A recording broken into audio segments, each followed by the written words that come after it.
जय सिया राम। श्रीमद् वाल्मीकि रामायण 70वां सर्ग।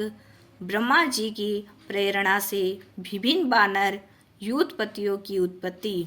भगवान विष्णु के पुत्र भाव के प्राप्त होने पर ब्रह्मा जी समस्त देवताओं से बोले, देवताओं, मृत्युलोक में रावण वध हेतु विष्णु मनुष्य रूप धारण कर अवतरित हो रहे हैं।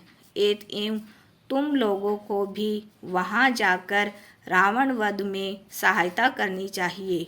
तुम लोग उनके सहायक के रूप में अप्सराओं, स्त्रियों, गंधर्वों की स्त्रियों, किन्नरियों, ऋक्षों की स्त्रियों एवं वानरियों के गर्भ से ऐसे पुत्रों की सृष्टि करो जो बलवान, इच्छा अनुसार रूप धारण करने में समर्थ, माया जानने वाले तथा सूरवीर हो।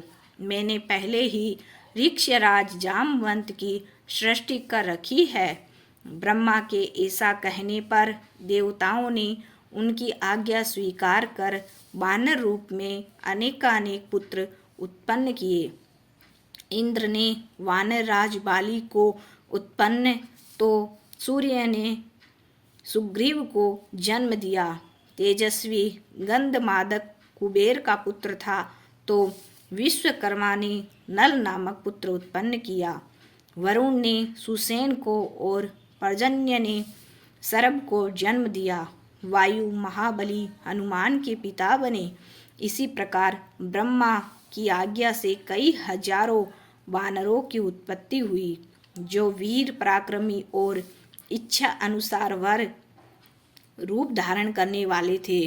देवताओं के गुण गाने वाले वनवासी चारणों ने भी बहुत से वीर, विशालकाय वानर पुत्र उत्पन्न किए।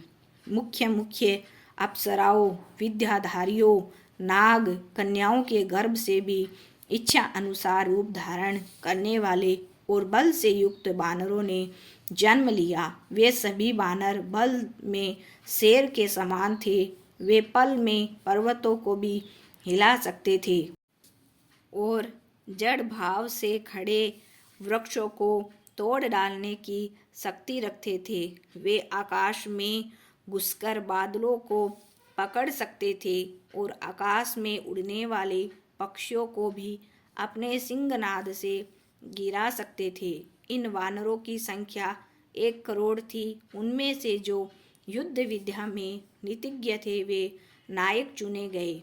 इंद्र कुमार बाली और सूर्यनंदन सुग्रीव ये दोनों भाई थे और समस्त वानरगण उन दोनों भाइयों की सेवा में उपस्थित रहते।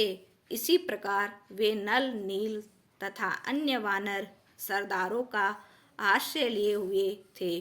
सभी वानर मेघ समूह तथा शिखर पर्वत के समान विशालकाय थे। श्री राम की सहायता के लिए उत्पन्न उन वानर वीरों से समस्त पृथ्वी भर गई। इसी प्रकार श्री वाल्मीकि निर्मित आर्ष रामायण आदि काव्य के बालकांड में 70वां सर्ग पूरा हुआ। जय सिया राम।